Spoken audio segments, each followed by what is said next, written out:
You are Locked On Kentucky, your daily podcast on the Kentucky Wildcats. Part of the Locked On Podcast Network, your team every day. All right, what's going on, Big Blue Nation? Welcome on into Locked On Kentucky, your daily Kentucky Wildcats podcast. I'm your host, Lance Dawe, writer for USA Today for various SEC-related things.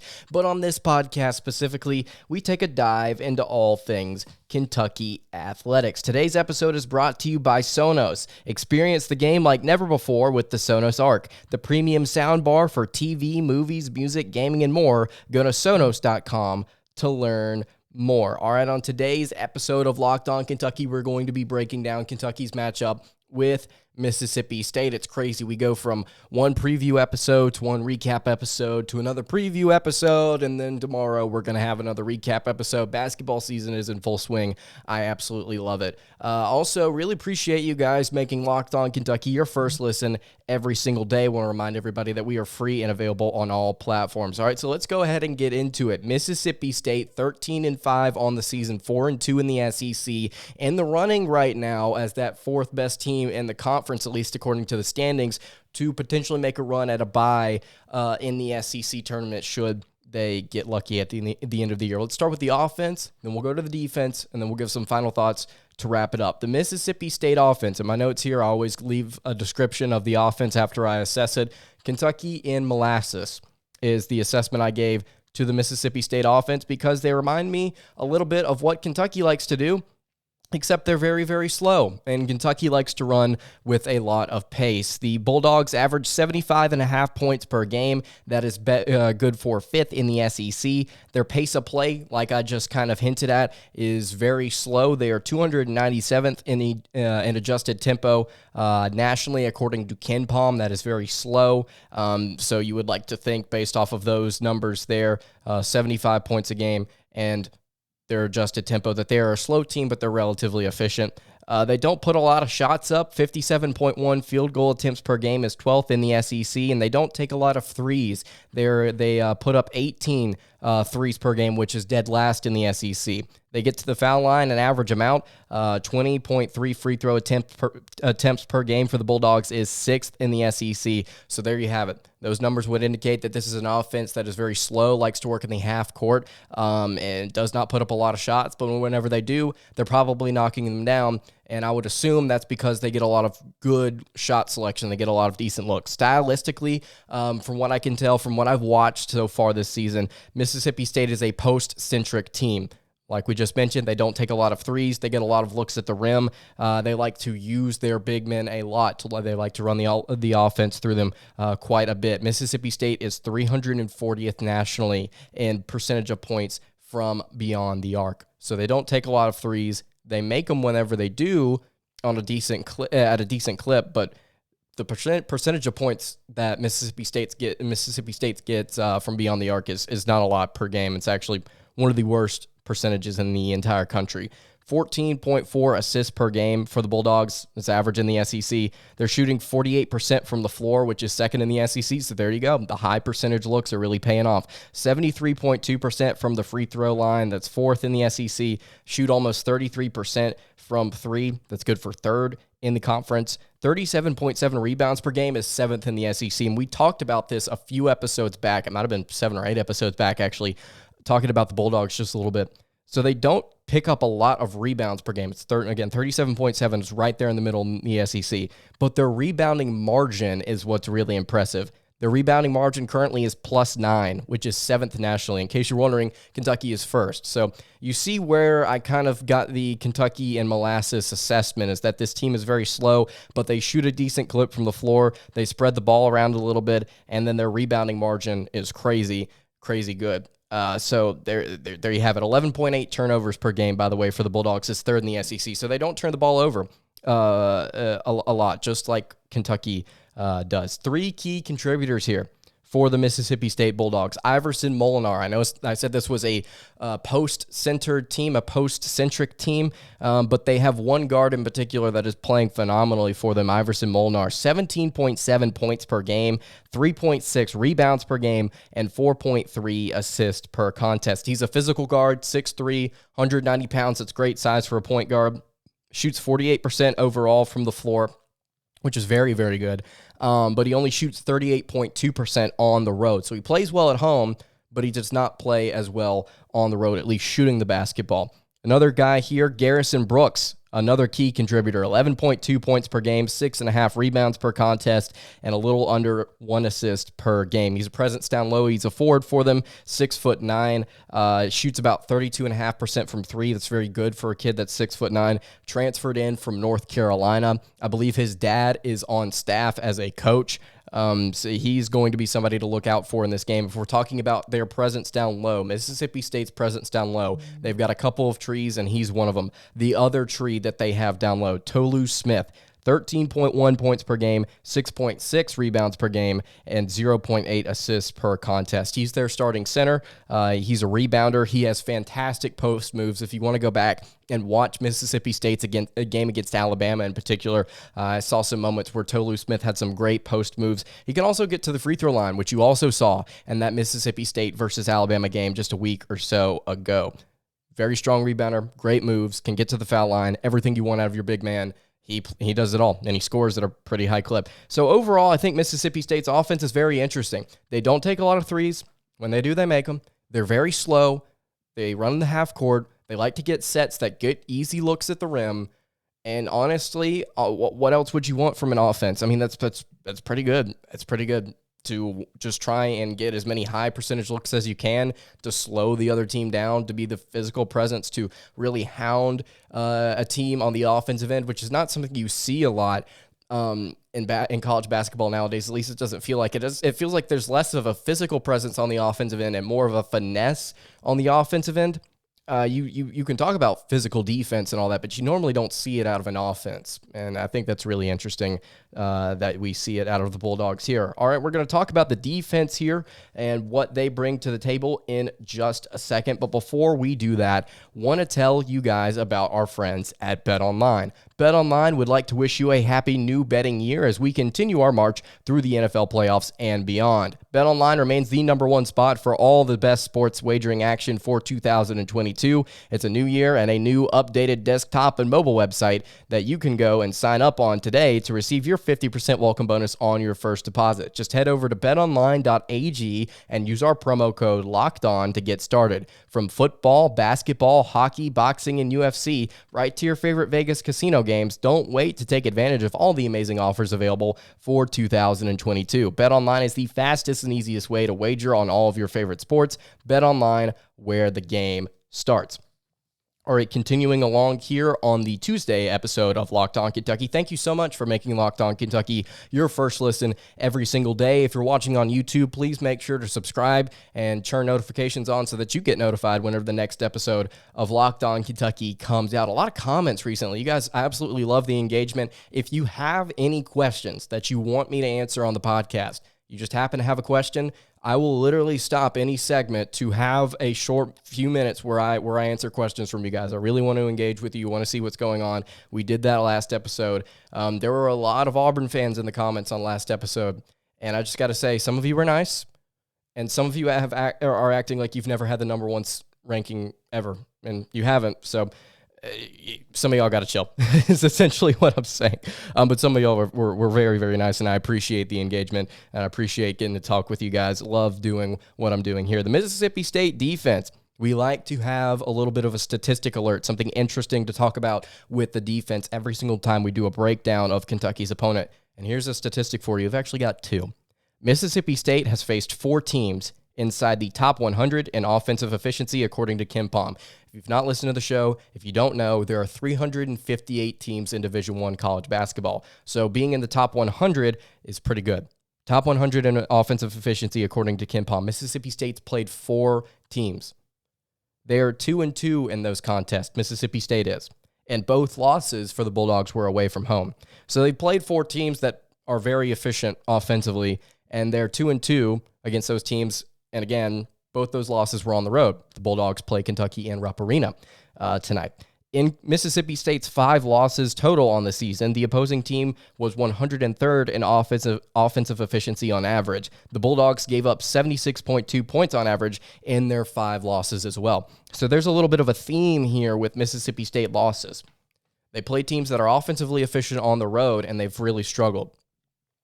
And I think that is something that we're going to have to watch out for in this game. Obviously, Kentucky, one of the most offensively efficient teams in the nation. I definitely think that Mississippi State is going to have a difficult time in Rupp Arena, and we'll get to the final score, and we'll get to a little bit more of a breakdown later. But this is in terms of what Kentucky wants to do in pace of play, whenever we're talking about pace of play and, and quickness and stuff, it's such a stark contrast to what Mississippi State does. I'm curious to see how the Bulldogs handle it overall. So let's get into some more numbers here. The Bulldogs giving up 65.3 points per game. That's 42nd nationally. I mean, that's decent. That's pretty good. It's in the top 50. That's a good number. 65.3 points is not anything to be ashamed of. They are 100th in defensive efficiency nationally, which is odd to see it's so low. Well, it's not low. I mean, it's in the top third, but it's low compared to their points per game and some of the other metrics. Mississippi State is 6th in the SEC in blocks per game, 11th in the SEC in blocks per game at 3.9. And it's weird because the Bulldogs are the 62nd tallest team in the country. They've got some length, like I mentioned, Tolu Smith, Garrison Brooks, DJ Jeffries, who I didn't mention is a transfer from Memphis. He's another forward that they have. They've got some kids with some length that they play consistently, and they're not picking up a lot of blocks, which is just odd to see. But again, their defensive efficiency overall is not that great. They're 6th in the SEC in steals per game at 8.6, which is not a fantastic number, but it's something at least to note. And then the thing that probably confuses me the most, it's like, okay, well, they're picking up steals, but they're only turning opponents over 13 times a game, which is about average. So they're not fantastic efficiency-wise. They don't get a lot of blocks. They get an average amount of steals, and then they don't turn opponents over a lot outside of the steals that they pick up, which is weird. So we've talked about teams like Georgia before on this podcast that just simply didn't put any pressure on their opponents whatsoever. And, they saw mixed results to very poor results whenever they faced teams that were efficient and they were playing on the road. With Mississippi State, it's weird because they're not giving up a ton of points. They've struggled at times against offensively efficient teams this year, and they're not turning opponents over. It just a ton.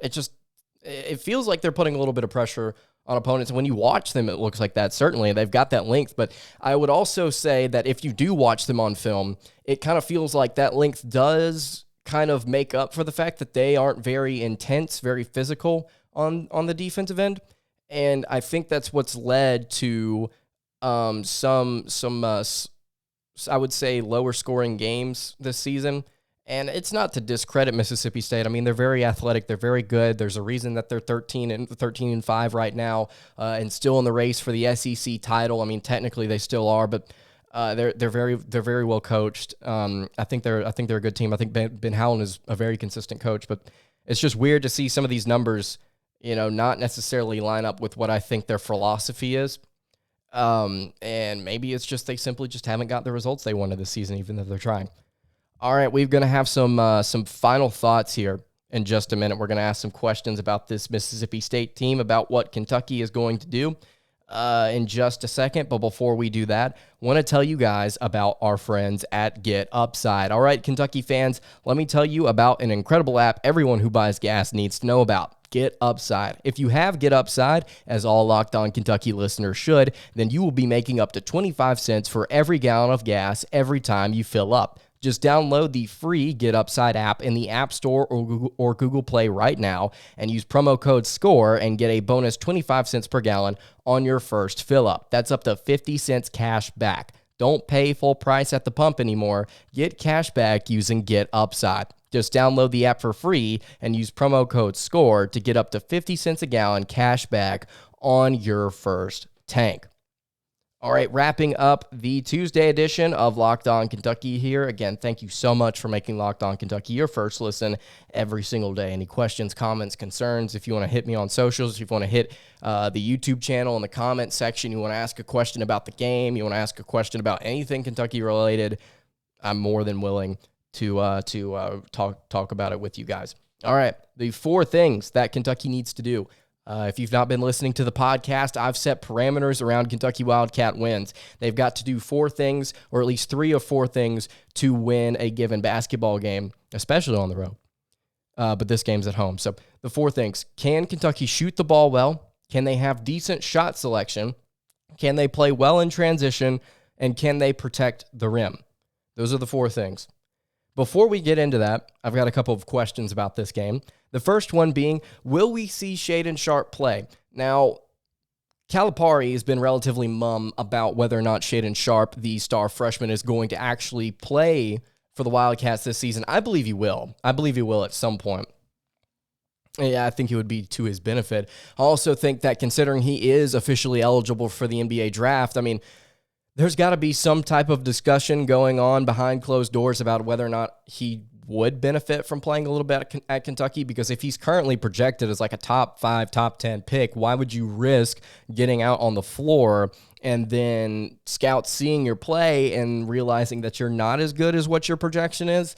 I think that's a possibility. I think that's definitely a conversation that Sharpe's having, but I also think that, you know, for him to be such a talented kid coming out of high school, I believe there would be a lot of confidence there to be able to go out and prove, hey, I can actually compete with these guys. I can play at the college level. I want to show these NBA scouts what I'm capable of. And if Coach Calipari will give him that shot, then I think he's going to take that shot. So there's a couple of different ways that Sharpe could be looking at this situation, and Coach Cal could be looking at this situation.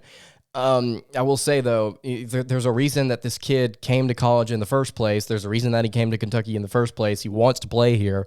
So if he doesn't end up playing the season and he declares for the draft, I mean, at least he got to hang out with the Wildcats for a season, and he got to say that he was a part of something special. And I really do hope that Shaedon is able to play, because you watch his game, you watch his film, he is something that is sorely needed in this Kentucky Wildcats team, especially right now considering Ty Washington might not be ready to go.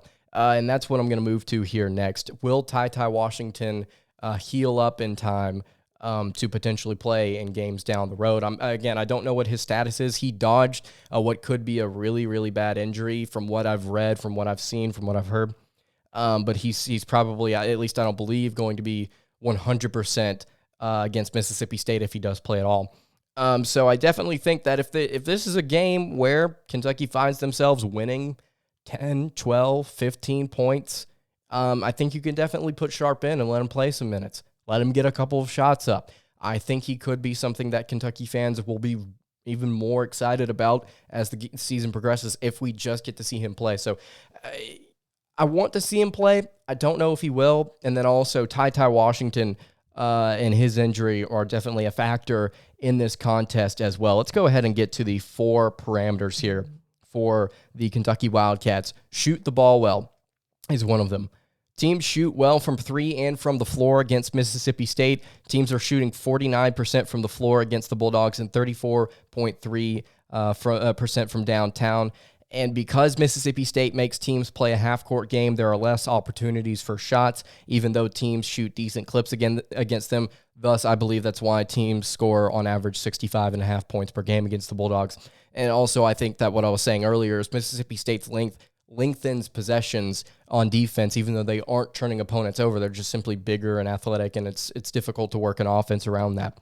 Have decent shot selection is another parameter.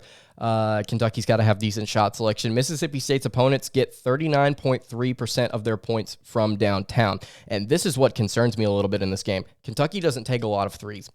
And if teams on average are getting their points from 3 and opponents aren't scoring a lot, that worries me about Kentucky, because if they can't knock down the 3-point shot in this game, I mean, Mississippi State may prove that their length will be valuable at the rim, and they may actually pick up some blocks and stuff in this game. So that's something that's concerning. Kentucky is going to have to, I think, shoot the 3 a little bit in this game, at least more than they have as of late. Kellen Grady might be somebody to watch out for. He was playing very well against Auburn. Who knows? He may be somebody to watch out for in this game. The third parameter, play well in transition, both offensively and defensively. I think this is one of those games where you're going to have to, at home, try and force your opponent to make them play your game. And we saw Kentucky do it against Auburn for periods on and off during that matchup, but I think Kentucky's going to have to make Mississippi State play a little bit faster than they're comfortable playing. I think Kentucky's going to have to try and pick up the pace in transition. You get long rebounds, you get out and run. Severe Wheeler is going to have to be able to push it, at least I think, in this game. Who knows? We may come back tomorrow and say, man, that was a really slow game. That was a really slow-paced game, and Kentucky was able to handle it. They played well in the half court, but I think looking at the numbers and looking at the way these two teams play, you're going to have to speed it up a little bit to see if you can throw Mississippi State out of their comfort zone. Fourth thing here, fourth parameter, protect the rim. Mississippi State's going to be attacking it all night. If you didn't hear me say it earlier, Mississippi State's one of the worst teams in the country in terms of their percentage of points that they get from three. They don't take a lot of threes. They make them when they do, but they don't take a lot of threes. They're going to take a lot of twos. They're going to take a lot of high percentage shots, looks at the rim.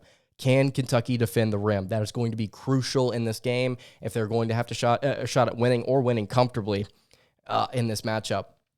Final score here, and then we'll go ahead and get out.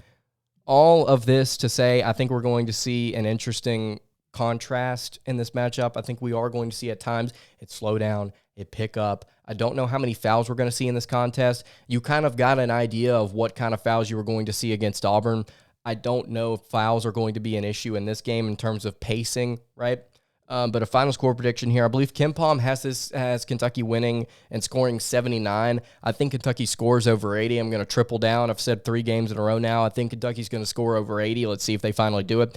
84-73 Wildcats is my final score prediction. I think Mississippi State is able to get some looks at the rim, but at the end of the day, I think Kentucky, being the better offensive rebounding team, is going to be able to grab some boards. It's at home. They're going to push the pace a little bit. Kellen Grady, I think, might be a factor in this game. He could be fun to watch. So 84-73 is my final score prediction. If you have a final score prediction for this game and you want to leave it in case you want to be right, leave it in the comments below. I'm sure it's better than whatever my final score prediction is.